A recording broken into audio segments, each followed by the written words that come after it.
Yo, what's up once again? Palaboy OFW here sa Kuwait mga idol. So for today's vlog mga idol, quick vlog lang. Sasagutin lang natin yung yung tanong ni Kabayan na sapat ba daw yung starting 225 KD na salary dito sa Kuwait for first timer.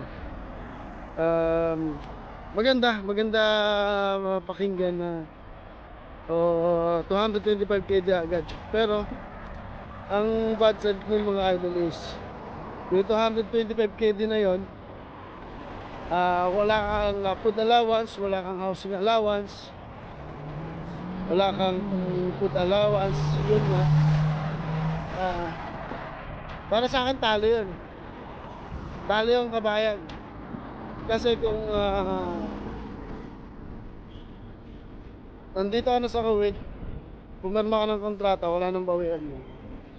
So 225 na yun, babawasan mo yung bahay mo ng, let's say yung partition is pinakamura now, 55 to 60 KD, depende sa location. So babawasan mo yung 225 mo ng 60 KD. Ang food allowance mo, tipid na yun 30 KD. So magkano na lang. Plus yung transportation mo pa, depende pa rin sa location mo.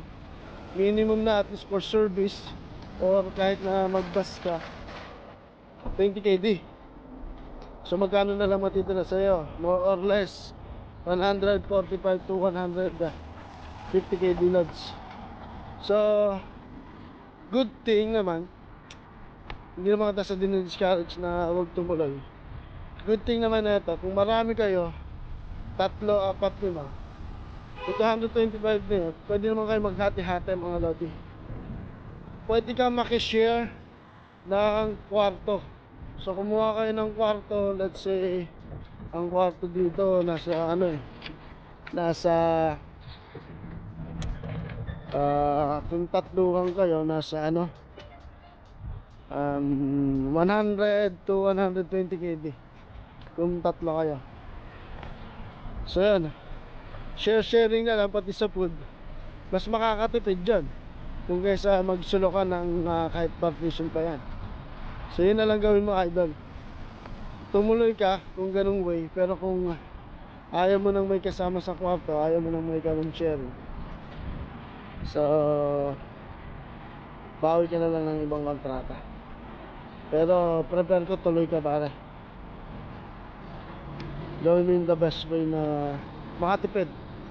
Kasi okay na rin yung 225 KD in other way na pagbabudget.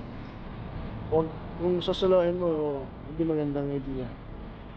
So yun lang mga idol, sana nasakit yung tanong mo, sana makatulong, mag-isip ka mabuti.